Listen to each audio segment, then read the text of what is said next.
Kabanata 631. Bakit kanila pakikinggan? Tumawa si Rachel. Sino sa tingin mo ikaw? Bakit ka pakikinggan ng Elysium Gate? Ikaw ay isang manugang lamang. Lalong tumawa si Rachel. Sa pagkakaalam ko, ikaw ay hindi man maging manugang ngayon. Narinig kong pinatalsik ka ng pamilyang Linden. Walang magpapahamak sa iyo, lalo na ang Elysium Gate. Isang sinungaling. Galit na galit si Daryl, ngunit ngumiti siya at sinabi, tumanggi akong makipag-usap sa iyo. Tumalikod siya at naglakad palayo. Hinawakan ni Rachel ang kamay ni Sarah at sinabi ulit, Sarah, lumayo ka sa taong walang silbi na ito. Sa isang sinehan sa Red Flag Street, sa Donghai City. Sina Lily at Wade ay nakaupo sa huling hilera sa VIP Theater. Si Wade ang kandidato ni Samantha para sa kasintahan ni Lily. Si Lily ay may isang tub ng popcorn habang pinapanood nila ang romance film sa screen. Ito ay isang malungkot na kwento. Umiyak si Lily nang maghiwalay ang lead male character sa babaeng character. Lily Bond, pwede kang umiyak sa balikat ko, malumanay na sabi ni Wade. Ngumiti si Lily. Salamat, ngunit ayos lang ako. Huminga ng malalim si Wade nang makita ang lakas ng loob na hawakan ang kamay ni Lily habang nakangiti. Lily Bond, nakakaantig ang pelikulang ito. Pupunta ba tayo para sa kape pagkatapos nito? Maaari tayong mag-hiking bukas dahil malaya ako. Pumunta tayo para sa isang nakaka-relax na paglalakad. Masiglang tiningnan ni Wade si Lily. Mula nang magsimula silang mag-date ng higit sa isang linggo na ang nakakaraan, wala siyang pagkakataon na hawakan ang kamay ni Lily. Nangati siya para hawakan ang mga kamay niya. Nagpanik si Lily nang hawakan ni Wade ang kamay niya. Sumagot siya, ayokong pumunta kahit saan bukas. Siguro sa susunod. Nagulat si Wade. Bakit? Kinagat ni Lily ang mga labi at sinabing, hindi ako handa. Ano ang kailangan mong ihanda para sa hiking? Kailangan mo lang ng isang hanay ng mga sports attire, nakangiting sabi ni Wade. Sumama ka sa akin, mangyaring, Lily Bud. Hindi siya matanggihan ni Lily, kaya pumayag siyang sumama. Siya matapos ang ilang araw kasama si Wade, naramdaman ni Lily na siya ay isang mabuting tao. Siya ay gwapo, at mayaman siya ang perpektong kandidato para sa isang kasintahan. Kahit na si Lily ay konserbatibo, hindi niya hinaila ang kanyang kamay pabalik, hinayaan niyang itago ni Wade ito sa kanyang hawak. Kinabukasan sa Carter Mansion sa Mid-City. Ito ang birthday party ng bunsong anak na babae ni Sir Carter. Ang mansion ay nagkaroon ng isang mahusay na maligaya kapaligiran. Palaging pinapabura ni Sir Carter ang kanyang bunsong anak na babae. Napakaraming tao ang dumating upang ipagdiwang ang kanyang ika-18 kaarawan. Maraming uri ng mga marangyang kotse ang nakapark sa lote malapit sa hardin. Ang mga kinatawan mula sa maraming bantog na pamilya at iba't ibang mga sekta ay naroon upang dumalo sa birthday party ni Sarah. Kahit na ang lahat ay naruroon upang dumalo sa birthday party, nandoon din sila dahil kay Zoran. Ang pamilyang Carter ay isang tanyag na pamilyang magsasaka. Ang buong pamilya ay nagsasaka, lalo na si Zoran. Siya ay ginagalang ng lahat, kasama na ang mga masters ng sekta mula sa 6 na sekta. Bukod dito, ang asawa ni Zoran, si Susan, ay kilala rin sa kanyang kaalaman tungkol sa pagbuo. Mayroon siyang advanced na pag-unawa sa mga ito. Iyon ang dahilan kung bakit iginagalang ng lahat ng mga sekta ang pamilya Carter at kung bakit nandoon sila upang ipagdiwang ang kaarawan ni Sarah. Kabanata 632. Pinuno ng mga panauhin ang hardin. Ang lahat ng mga nakatatandang pinuno ay nakaupo sa mga talahanayan ng VIP, naruroon sina Master Leonard, Master Reed at Abbas Mother Serendipity. Bukod dyan, ang sekta ng mga beggars at sektor ng island ng Peach Blossom ay naroon din. Ang kaarawan ni Sarah ay isang makabuluhang kaganapan sa mundo ng paglilinang. May isa pang mesa sa harap, at puno ito ng mga regalo mula sa lahat. Ang mga regalo ay dumating sa lahat ng uri at sukat, at nagsama ito ng isang metro na taas na jade Buddha sculpture at isang purong gintong espada. Ang mga panauhin ay mula sa lahat ng antas ng pamumuhay, hindi sila sigurado kung ano ang nais matanggap ni Sarah. Kaya, karamihan sa kanila ay pumili ng pinakamahal na regalo. Naisip nila na hindi sila dapat mag-ipon ng gastos para sa isang anak na babae mula sa pamilyang Carter. Naglakad sina Zoran at Lily sa hall kasama ang kanilang 2 anak na babae. Si Zoran ay nagsuot ng mahabang balabal, formal siya at mabait. Suot ni Susan ang isang mahabang pulang damit, ang sexy niya kasing tingnan. Karaniwang ginagawa niya. Ang taas na hiwa ng damit sa kanyang hita ay ipinakita ang kanyang magagandang mahahabang binti. Ang paningin na iyon ay umakit sa lahat. Wow! Namangha ang lahat sa kagandahan ni Susan. Pansin din ng mga panauhin ang magkapatid na sina Rachel at Sarah. Kapwa sila nagmana ng kagandahang hitsura at perpektong katawan ng kanilang ina.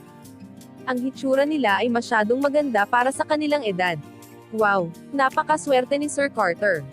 Mayroon siyang kaakit-akit na asawa at dalawang magagandang anak na babae. Oo. Kahit sino ay napakaswerte na maging manugang sa pamilyang Carter. Pangarap kong pakasalan ng isa sa dalawang kapatid na babae. Ang lahat ng mga kalalakihan ay marahan na nag-chat. Ngumiti si Zoran at binati ang lahat. Salamat sa pag-save ng iyong oras upang dumalo sa kaarawan ng aking anak na babae. Ako ay magpasalamat magpakailanman. Mangyaring tangkilikin ang inyong sarili. Tumayo si Susan sa tabi niya, siya ay tumingin kaya matikas habang nakangiti at tumanggo sa lahat. Tumanggo ang mga bisita sa kanya. Sir Carter, tiyak na mag-enjoy kami. Oo, maaari tayong uminom ayon sa nilalaman ng ating puso. Tumanggo si Zoran at lumingon sa kanyang anak na babae. Sarah, ang mga panauhin ay narito para sa iyong kaarawan, kaya't mangyaring sabihin ang ilang mga salita. Ngumiti si Sarah. Salamat sa pagpunta sa aking birthday party. Masayang masaya ako na narito kayo. Mangyaring mag-enjoy kayo at uminom ng maraming makakaya. Nagtawanan ang lahat. Masyadong kaibig-ibig ang anak na babae ni Sir Carter. Tumingin si Sarah sa paligid at hinayla si Rachel. Ate, bakit wala si kapatid Daryl dito? Hindi pa siya gising. Hindi lamang nandyan si Daryl ngunit wala sa mga miyembro mula sa Elysium Gate na dumating din. Mukha namang nabigo si Sarah. Kabanata 633. Nang makita nila ang pagkabigo sa mukha ni Sarah, nagkatinginan sina Zoran at Lily at nagbuntong hininga. Ginawa ni Zoran ang lahat na magagawa niyang mag-imbita ng mga miyembro mula sa Elysium Gate ngunit hindi niya pinamamahala ang dalhin sila sa party. Ang sekta ng Elysium Gate ay laging mahiwaga, wala talagang nakakakilala sa kanila. Sarah, biglang may boses na tumawag. May isang taong naglalakad na masayang patungo sa pamilya. Si Daryl yun. Formal na nagbihis si Daryl ng tradisyonal na kasuutan. Mukha siyang matalino at gwapo pagkatapos niyang magbihis. Kapatid Daryl, sumugod sa tuwa si Sarah. Kapatid Daryl, ang bait mo ngayon. Tumawa si Daryl. Aba, kaarawan ng aking kapatid, syempre, kailangan kong magmukhang matalino. Bago pa tumugon si Sarah, sarkastikong sinabi ni Rachel. Hindi masama para sa isang hayop. Agad na naglaho ang magandang kalagayan ni Daryl. Pumunta siya upang umupo sa mesa ng VIP. Si Daryl ay Diyos ni Zoran, kaya, syempre, makaupo siya sa mesang iyon. Sa pagkakaupo niya, maramdaman ni Daryl na parang may nakatingin sa kanya. Ito ay Abba's mother Serendipity, malamig niyang tinitigan si Daryl. Ito ay pareho sa mga masters ng sekta mula sa 6 na sekta, lahat sila ay malamig na tumingin sa kanya. Hindi naman nag-alala si Daryl. Isa na siyang level 4 martial marquee. Ang kanyang pambihirang kasanayan ay kasama ang Ascension ng 9 Dragons, ang Grand Destruction Art, at ang Immortal Energy Pump. Tinaas ni Daryl ang baso at humigop ng masarap na inumin. Wala siyang dapat ikabahala sa kanyang kakayahan, kahit na makilala niya ang isang martial saint. Bukod, sino ang maglakas loob na hamanin siya sa Carter's mansion? Ngumiti si Daryl habang nakatingin sa Abba's mother Serendipity. Sinabog ng Abba's mother Serendipity ang kanyang kamay sa mesa at tinuro si Daryl. Daryl, you bastard! How dare you come here?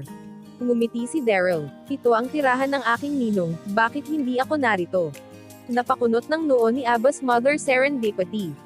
Ang bawat isa sa kanilang komunidad ay nakarinig ng balita tungkol sa kung paano tinanggap ni Zoran si Daryl bilang kanyang godson.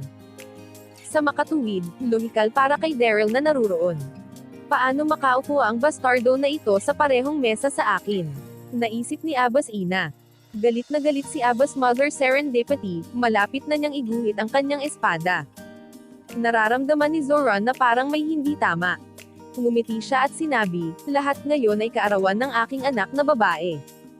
Ilagay natin ang lahat ng ating mga pagkakaiba at magsaya. Walang pagpipilian si Abbas Mother Serendipity kundi umupo. Gayunpaman, nakatitig pa rin siya kay Daryl na galit na, ang pangulo ng Mid-City na La Fortune. Na may reg along mula sa dinastiyang Qing.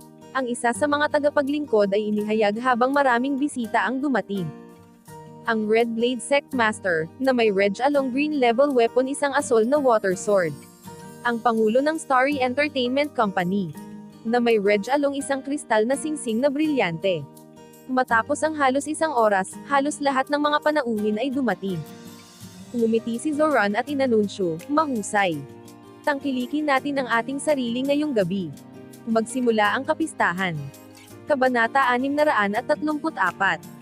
Ipinalakpak ni Roven ang kanyang mga kamay, at ilang daang mga waitress ang naglakad kasama ang mga plato ng masarap na pagkain.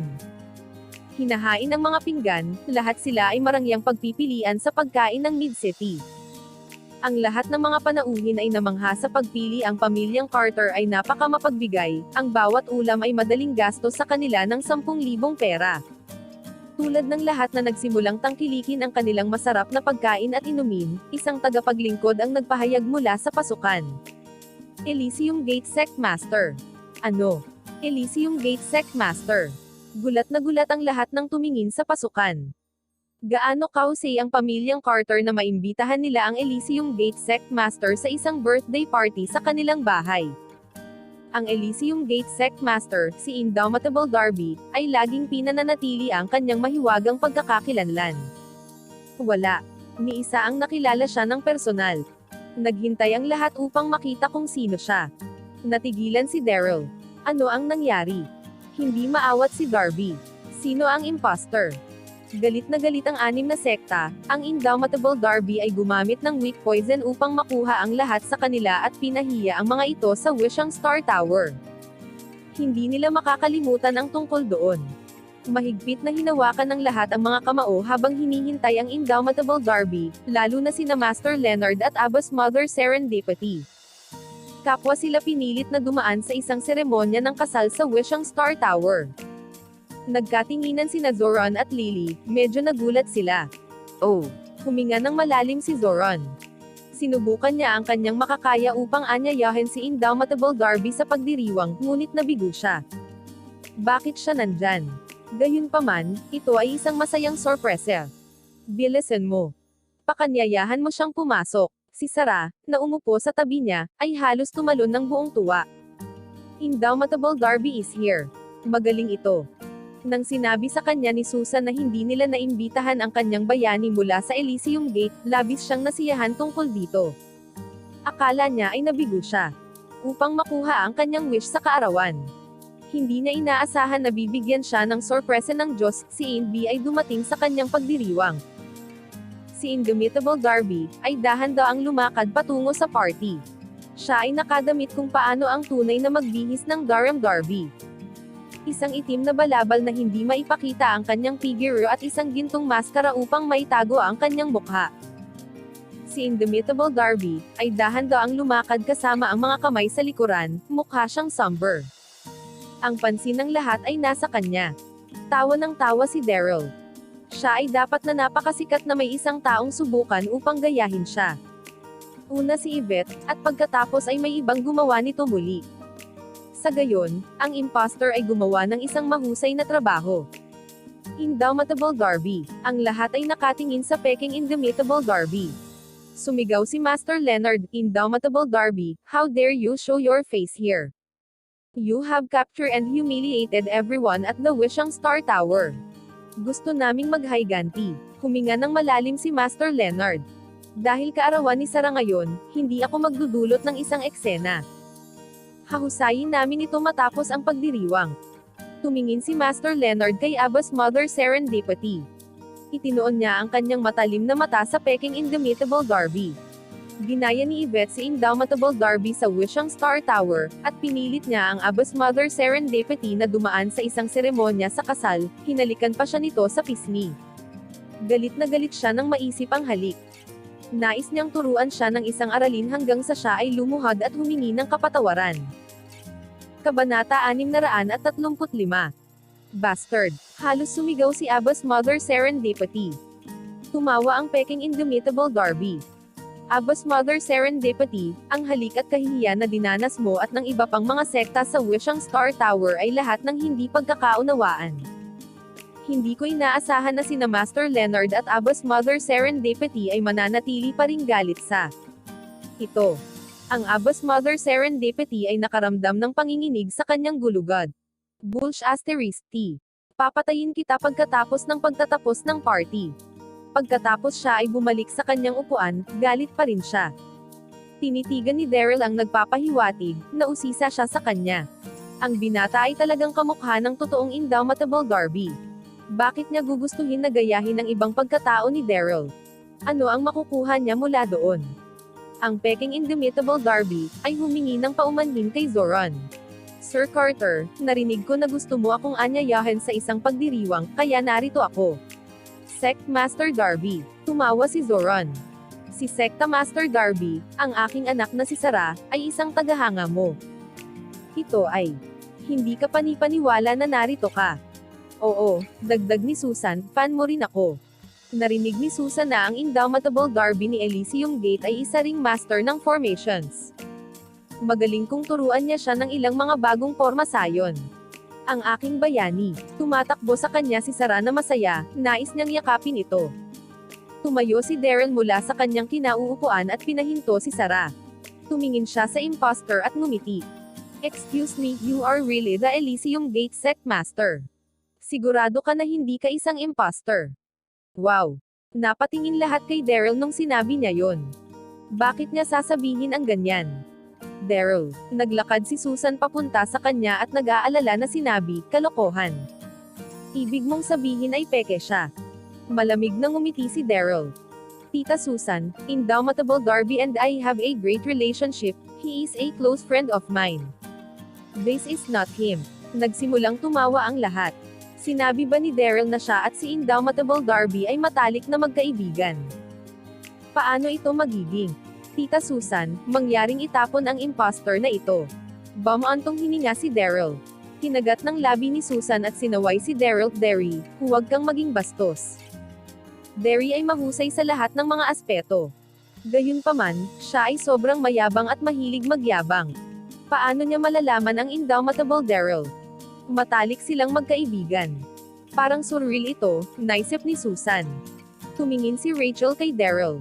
Maaari mong sabihin ang lahat ng iyong kasinungalingan ng pribado, ngunit maraming tao rito.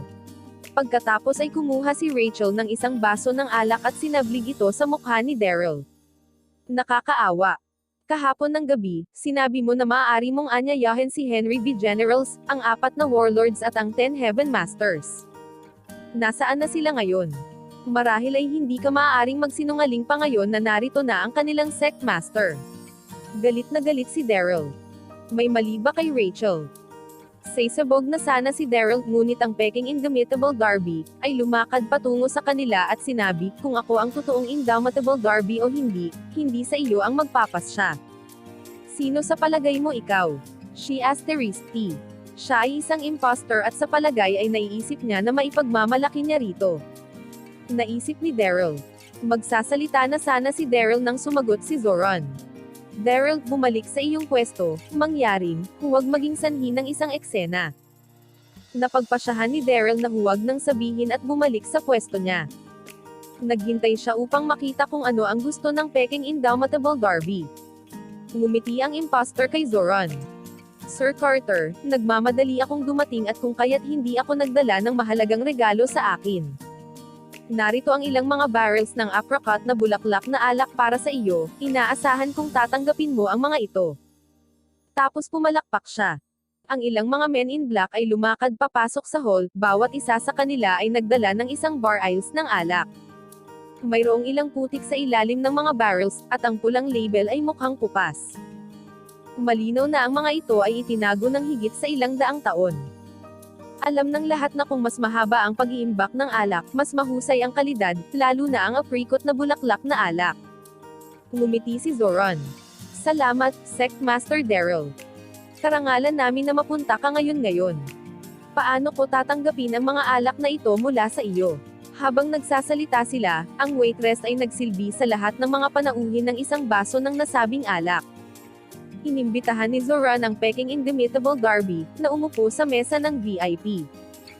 Pagkatapos ay itinaas niya ang kanyang baso at sumigaw, "Lahat, salamat sa pagdalo sa kaarawan ng aking anak na babae." Cheers! Itinaas ng bawat isa ang kanilang baso at nagsimulang uminom. Lahat ng tao ay kumuha din ng pagkakataon na bumuo ng maraming mga koneksyon sa panahon ng hapunan. Matapos ang ilang mga pag-ikot, ang Peking Indomitable Darby ay tumayo at itinaas ang kanyang baso kay Zoran. "Cheers, Sir Carter." Pagkatapos ay ibinawas niya ang baso. Tumawa si Zoran at binubo din ang baso niya. Ang Peking Indomitable Darby ay tumingin sa paligid at sumigaw, "Sa espesyal na okasyong ito, mayroon akong isang kahilingan para kay Sir Carter, at inaasahan kong tatanggapin mo ito." Kabanata 636. Ang Peking Indomitable Darby ay lumanes ang kanyang lalamunan at sinabi, "Sir Carter, mayroon akong isang simpleng kahilingan para sa iyo. Mayroon akong isang kaibigan na nagngangalang Ewan White. Siya ay isang kaibigan sa pagkabata ng iyong nakatatandang anak na babae, si Rachel. Sa kanyang ngalan, nais kong hilingin ang kamay ng iyong anak na babae sa kasal." Nagulat si Susan. Paano nalaman ni Ewan si Indomitable Darby? Kumunat ang noo ni Daryl, galit na galit siya kay Ewan. Nang subukang linlanggan siya ni Rachel sa kagubatan ng bulaklak ng peach, si Ewan ay lumabas sa wala at itinulak si Daryl sa kakahuyan. Maswerte na natagpuan ni Daryl ang Baichi Formations. Kung hindi man, siya ay matrap upang mamatay sa kagubatan. Nais ng imposter na ayusin ang kasal para kay Ewan. Tumingin sa paligid si Daryl, ngunit hindi niya mahanap si Ewan. Siya ba ang nagtulak? Si Ophelia ay nasa birthday party ni Sarah. Si Ewan ang pinakamamahal niyang tagasunod, kaya tiyak na malapit din siya. Si Ophelia ay naroon kasama ang ilan sa kanyang mga tagasunod. Ngunit si Ewan ay wala kahit saan. Sinabi ni Susan, "Kaya, dahil personal na humiling si Sect Master Darby para sa kasal na ito, sumang-ayon tayo dito, Zoran." Ito ay isang komplikadong desisyon para kay Zoran. Naisip niya na ang kanyang Diyos na si Daryl ay ang perpektong kandidato para sa kanyang nakatatandang anak na babae, si Rachel. Gayunpaman, paano niya tatanggihan ang kahilingan ni Indomitable Darby? Papayag na sana si Zoran sa kahilingan nang marinig niya ang isang mahabang buntong hininga. Humiling si Daryl, may isang komplikadong ekspresyon sa mukha niya. "Ninong, gaano karaming beses kailangan kong sabihin sa iyo na ang Indomitable Darby na ito ay isang imposter? Huwag kang mahulog sa kanyang bitag." Alam ni Daryl na ang imposter ay si Ewan. Nagpanggap siyang Elysium Gate Sect Master upang hilingin niyang pakasalan si Rachel. "Daryl, tigilan mo na ang lokohan mo," sabi ni Susan. Hindi na nakatiis si Daryl, tumayo siya at sinabi, "Tita Susan, hindi ako nagsisinungaling. Malapit ako kay Indomitable Darby. Maaari kong manampan na ito ay isang imposter. Tiwala sa akin." Nagtawanan ang lahat matapos marinig ang sinabi ni Daryl. Tumawa din si Rachel. "Daryl, sino sa palagay mo ang makikilala mo kay Indomitable Darby?" Humiling ang imposter. "Sir Carter, nakakainis ang ninong mo. Hindi mo siya tinuruan ng ugali. Sir Carter, ang mga miyembro ng Elysium Gate ay narito." Inihayag ng isang lingkod. Malinaw na naririnig ng lahat ang mga yapak. Ang mga panauhin ay tumingin sa pintuan, walang gumawa ng tunog, isang higanteng watawat ang lumitaw, sinundan ng halos 1,000 tao. Lahat sila ay nasa tradisyonal na itim na kasuotan, mukha silang matalino at kahanga-hanga. Pinangunahan ni Henry B. General ang tropa, sinundan ng 4 warlords at ang 10 Heaven Masters. Natigilan ang lahat. Lahat ng mga bayani mula sa Elysium Gate ay naruroon. Pagkatapos, ang lahat ay lumingon upang tumingin sa Peking Indomitable Darby. Ang Elysium Gate Secta Master ay nagdala ng lahat ng kanyang mga tagasunod upang dumalo sa pagdiriwang. Ang galing naman. Ang imposter ay nagsimulang manginig, hindi niya inaasahan. Ang sekta ng Elysium Gate na naruroon. Malalantad ang kanyang sikreto. Pasay-baba si Sarah, sumayaw nang makita niya silang lahat. Mukha nilang kamangha-mangha. Pagkatapos siya ay lumingon upang tumingin sa Peking Indomitable Darby, nabighani siya sa kanya. Tulad ng natitirang mga panauhin, naisip pa rin niya na siya ang totoong Indomitable Darby. Sa wakas, si Henry B. General, ang 4 na warlords at ang 10 Heaven Masters ay nakatayo sa harap ng Peking Indomitable Darby. Natahimik ang buong partido para bang hinintay nila ang mga baguhan na batiin si Indomitable Darby. Gayunpaman, sumigaw si Zephyr, "Sino ka? Gaano ka manggahez na gayahin ang Elysium Gate Sect Master?" Sampal. Pinalo ni Zephyr ang Peking Indomitable Darby. Ang kanyang gininto ang maskara ay lumipad at bumagsak sa sahig, at siya ay itinapon higit sa 10 talampakan ang layo. Lumapag siya sa gitna ng hall. Ano? Ang Indomitable Darby ay isang Peking. Nagulat ang pamilya Carter nang makita kung sino ang nasa ilalim ng maskara na iyon. Ewan White. Ewan, paanong, galit na galit si Zoran. How dare you? Hindi lamang siya nagpanggap na Indomitable Darby, ngunit humiling din siya na pakasalan ang kanyang anak sa harap ng lahat. Kabanata 637. Nakaputla si Ewan habang nagpapanik. Nag-aalala si Rachel. Pareho sa kanila ang nakaisip ng plano na gayahin ang Elysium Gate Sect Master. Kapag ang pamilyang Carter ay hindi namamahala upang makakuha ng anumang tugon mula kay Indomitable Darby sa kabila ng kanilang maraming paanyaya. Alam ni Rachel na ang bayani ay hindi kailanman makakarating sa partido. Iyon ay noong nagkaroon siya ng ideya na kunin si Ewan na magpanggap na maging Elysium Gate Sect Master. Hindi lamang niya natutupad ang nais ng kanyang maliit na kapatid na babae, ngunit maaari din nilang magamit ang pagkakataon na humingi ng pahintulot ng kanilang ama para sa kanilang kasal. Panalo ito para sa lahat. Hindi inaasahan ni Rachel na magpapakita ang mga miyembro ng Elysium Gate. Sa sandaling iyon, ang libu-libong mga tagasunod ay nagtungo kay Daryl at yumuko sa kanya. Kapatid Daryl. Ang kanilang tinig ay kasing lakas ng kulog.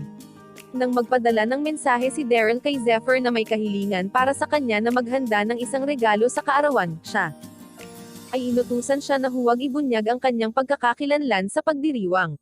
Iyon ang dahilan kung bakit tinawag nila siya bilang kapatid na Daryl. Natigilan ang lahat nang marinig iyon. Tinawag ba siya ng mga bayani ng Elysium Gate bilang Brother Daryl?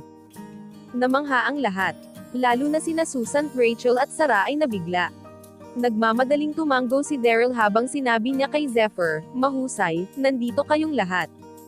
Kaarawan ng aking Diyos ngayon. Mangyaring mag-enjoy kayo." Pinandilatan ni Daryl si Ewan. "And take care of this imposter," malamig na sinabi ni Daryl. "Oo, kapatid Daryl," masunod ang sagot ni Zephyr. Nakatitig siya kay Ewan habang papunta ito sa kanya. Sinipa niya ang mukha ng imposter. Sinipa siya ng malakas ni Zephyr. Sigaw ni Ewan habang dumudugo ang mukha niya. "Gaano ka manggahez na magpanggap na ikaw ang Elysium Gate Sect Master?" Malamig na sabi ni Zephyr. Ang mga miyembro ng Elysium Gates ay naglabas din ng kanilang mga espada. Natigilan ang lahat. Halos mawala sa isip si Ewan habang patuloy na dumudugo ang kanyang mga sugat. Mabilis siyang lumuhod sa harap ni Zephyr at nagmakaawa sa kanya. "Kapatid Dixon, hindi ko sinasadya na gawin ito. Patawarin mo ako. Patawarin mo ako." Bang! Sinipa ulit siya ni Zephyr bago siya matapos. Sigaw ni Ewan, basag ang ilong niya. Si Zephyr ay hindi tumigil doon, binigyan pa niya ng ilang sipa si Ewan sa mukha niya. Bang! Bang! Bang! Ang bawat sipa ay lumakas at lumakas. Ang lahat ay natakot sa nangyari. Namamaga din ang mukha ni Ewan. Sa wakas, tumigil si Zephyr. Inilagay niya ang kanyang mahabang talem sa leeg ni Ewan at malamig na sinabi, "Walang sino man ang maaaring hamanin ang dignidad ng Elysium Gate. Ininsulto mo ang aming sect master, paano kita patawarin? Walang sino man ang maaaring hamanin ang dignidad ng Elysium Gate. Patayin siya." Kinilabutan si Ewan, nagpatuloy siya sa pagyuko at sinabi, "Mga bayani ng Elysium Gate, patawarin mo ako. Papayag ako. Huwag nang maglakas loob na gawin itong muli. Never dare to do this again. Huli na para dyan." Malamig na sabi ni Zephyr habang itinaas ang kanyang mahabang talem, handa na siyang magwelga laban kay Ewan. "Hero Dixon." Sigaw ni Rachel nang makita ang Zephyr na itinaas ang kanyang mahabang talem, sumugod siya sa kanila at nagmakaawa. "Hero Dixon, mangyaring patawarin mo siya, hindi na niya ito gagawin ulit." Ano ang gagawin niya kung pinatay si Ewan? Kumunat ang noo ni Zephyr. Miss Carter, bagay ito sa Elysium Gate, hindi ka dapat makagambala. Si Zephyr ay parang determinado. Nanginginig si Rachel, at mapaatla ang kanyang mukha. Pagkatapos ng ilang pag-aalangan, lumakad siya patungo sa Daryl. Kinagat niya ang kanyang labi at sinabing, "Daryl, mangyaring tulungan akong akitin siya. Hindi karapat-dapat mamatay si Ewan." Nakita ni Rachel na iginagalang ng Elysium Gate si Daryl. Marahil ay iligtas nila ang buhay ni Ewan kung si Daryl ay maaaring magsabi ng kaunting salita. Ayaw niyang humingi ng tulong kay Daryl, ngunit wala siyang pagpipilian. Hindi niya kayang iwan si Ewan sa kanyang pagkamatay. Kabanata 638. Napatingin si Daryl kay Rachel habang humihigop ng inumin na ito. "Bakit ko siya tutulungan? Si Yuan ang nagtapon sa akin sa Peach Bloom June. Ngayon nagsisinungaling siya sa lahat habang nagpapanggap na ako. Bakit ko siya tutulungan? Bukod, palagi mo akong minaliit, at ngayon gusto mo ang tulong ko." Naisip ni Daryl. Nag-alala si Rachel, kinagat niya ang labi hanggang sa damyugo. Hinawakan niya ang braso ni Daryl at nagmakaawa. "Nakiusap ako sa iyo, mangyaring. Tatawagan kita bilang kapatid kung nais mo." "Kapatid Daryl, mangyaring sabihin sa kanila na pakawalan si Ewan. Mangyaring tulungan mo siya. Nakikiusap ako sa iyo." Malamig na ngumiti si Daryl, ngunit wala siyang sinabi. Huli na para tawagan siyang kapatid ngayon. "Wala ito sa aking mga kamay," naiinip na sabi ni Daryl habang inilapag ang baso. Halos mabaluktot ang tuhod ni Rachel, puno ng panghihinayang ang kanyang mukha. Hindi niya dapat tinanong si Ewan na magpanggap na indomitable Darby, ngunit huli na. "Daryl." Tumayo ang isang ginang at tinawag si Daryl, si Ophelia Lang iyon. Ang sexy talaga ni Ophelia. Nakasuot siya ng isang palda na pulang lapis na nagpapakita ng kanyang bodyline. Isang pares ng stilettos at hinayaan din niya ang kanyang mahabang buhok na kulot na pababa sa mga iyon na nagpa-sexy sa kanya. Kinagat ni Ophelia ang labi. Si Ewan ay isa sa kanyang mga tagasunod na may talento, hindi niya hinayaan ang Elysium Gate na magpatay sa kanya. "Daryl, naisip mo ba si Ewan?" Mahinang sinabi ni Ophelia, "Kahit na ano, ako ang iyong Panginoon, at si Ewan ay alagad ko rin." Tumingin si Daryl kay Ophelia at bumantong hininga. Kapag ang Abbas Mother Serendipity ay sinaktan si Daryl, ginamit ni Ophelia ang young herb upang iligtas siya, at sa gayon sumang-ayon si Daryl na maging tagasunod niya. "Guro, hindi ko nais na iligtas siya," balikat na sabi ni Daryl. Nag-alala si Ophelia, lumakad siya papunta kay Daryl at bumulong, "Humihingi ako ng pabor, mangyaring isave mo si Ewan. Utang ko sa iyo ang pabor na ito." Naaamoy ni Daryl ang bango ng kanyang katawan habang nagsasalita siya, kinilig siya. Dahil humingi ng pabor si Ophelia, tumanggo si Daryl sa kanyang kasunduan. Mabuti. Binigyan siya ni Ophelia ng 9-day yin yang herbs upang pagalingin ang kanyang matinding pinsala. Kailangang gawin niya ito upang gantihan siya. Tumayo si Daryl at kumaway kay Zephyr. "O sige, mangyaring gawin akong isang pabor at bitawan si Ewan." "Oo naman, kapatid Daryl." Tumanggo si Zephyr, ngunit sinipa niya ulit ang mukha ni Ewan. Get lost. Talaga.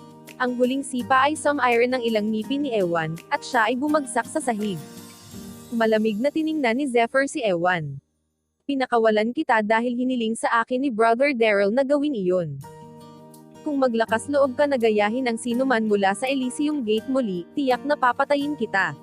"Salamat, hero, hindi mo ako pinatay." "Salamat, salamat," bulong ni Ewan habang tinitipon ang lakas upang tumayo at tumakbo palayo. Natawa si Zephyr habang pinagmamasdan ang pagkawala ni Ewan. Pagkatapos ay humakbang siya patungo kay Zoran. "Sir Carter, inanyayahan ni Brother Daryl ang Elysium Gate sa pagdiriwang ng iyong anak na babae." Tumingin si Zephyr kay Daryl. Tuwang-tuwa si Sarah na tumakbo siya papunta kay Daryl at niyakap siya. "Salamat, kapatid Daryl. Pinangga ko sa akin ni Kuya Daryl na aanyayahan niya ang mga bayani ng Elysium Gate sa aking pagdiriwang, at nagawa niya ito." Naisip ni Sarah. Okay lang yan. Tinapik ni Daryl si Sarah sa ulo. Kahit na siya ay umabot sa karampatang gulang, ang kanyang katawan ay hindi mas mababa kaysa sa isang may sapat na gulang. Natatawang tuwang-tuwa si Zoran. "Karangalan namin na mapunta ka dito. Si Henry V. General, ang 4 Warlords at ang 10 Heaven Masters ay pawang mga tanyag na bayani mula sa Elysium Gate. Ang kanilang pagdalo ay tiyak na gawa niyang maipagmalaik ang pamilya ng Carter. Kabanata 639. Ngumiti si Zephyr at nagpatuloy na sinabi, narito kami para sa isang pagdiriwang ng kaarawan, kaya hindi kami dumating na walang dala. Nagdala kami ng regalo para kay Miss Carter. Naglakad si Nimbus pasulong na may isang natatanging kahon ng regalo.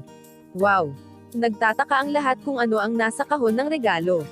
Pagkatapos ay binuksan ni Nimbus ang kahon at kumuha ng isang ginto at may kantab.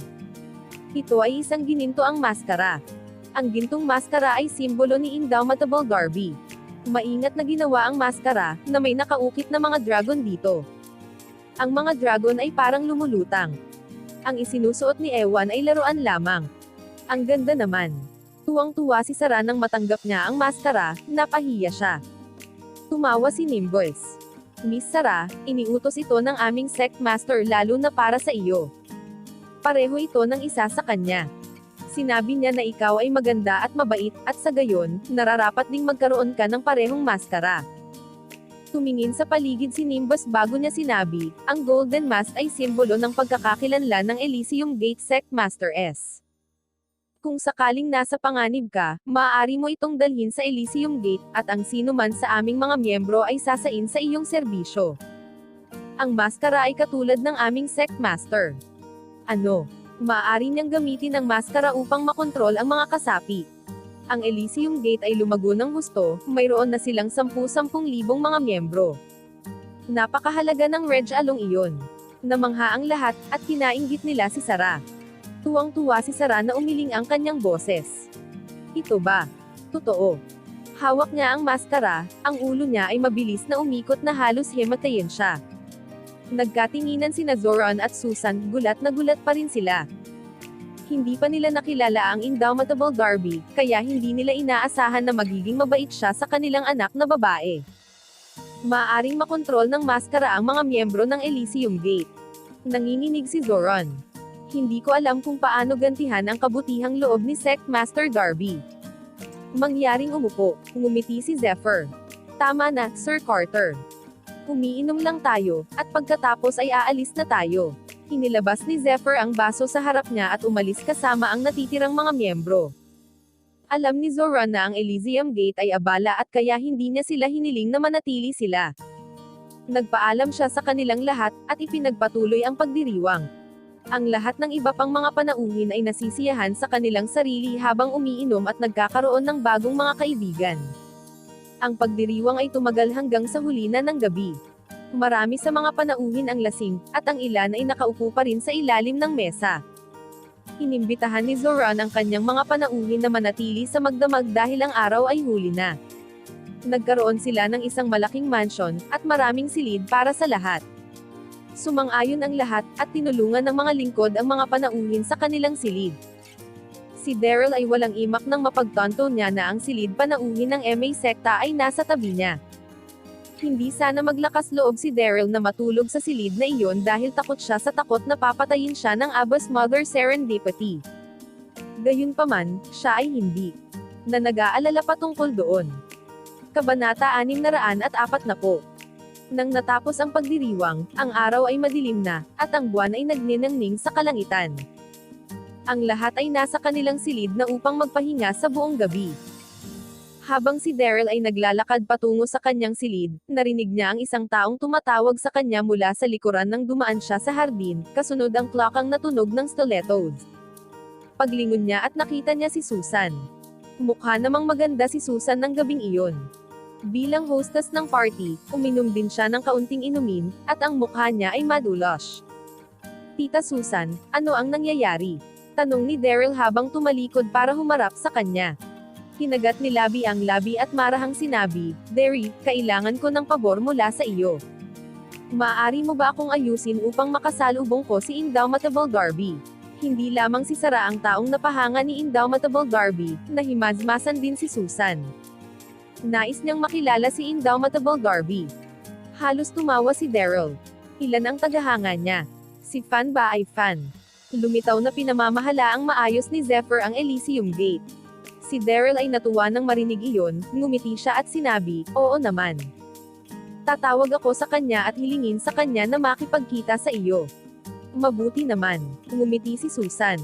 "Salamat sa iyong tulong, Daryl." Tapos tumalikod siya at umalis.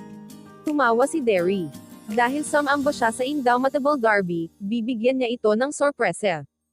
Matapos niyang titigan ang buwan ng halos 2 oras, sinuot ni Daryl ang gintong maskara, sinuot ang kanyang itim na balabal, at tinungo ang silid ni Susan.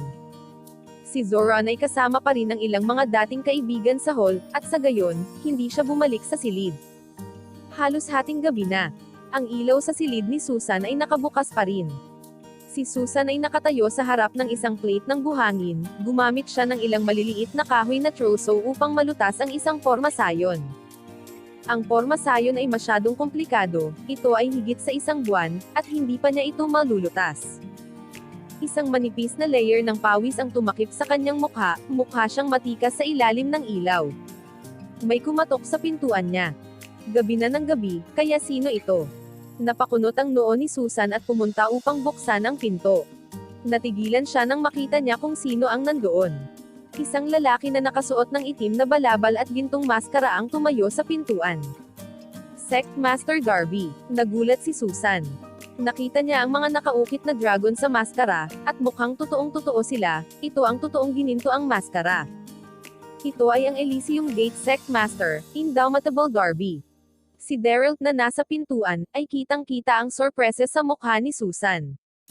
Ngumiti siya at sinabi, "Isang kaibigan ko, si Daryl, ang tumawag sa akin at sinabi na nais mong makipagkita sa akin. Narito ako." Tumingin si Daryl kay Susan at kinontrol ang boses, "Sana ay hindi mo alintana na dumating ako nang walang paanyaya." "Hindi, perpektong maayos ito." Sa wakas ay natipon ni Susan ang kanyang saloobin. Tuwang-tuwa siya. "Hindi ako nangangarap, di ba?" Naisip ni Susan.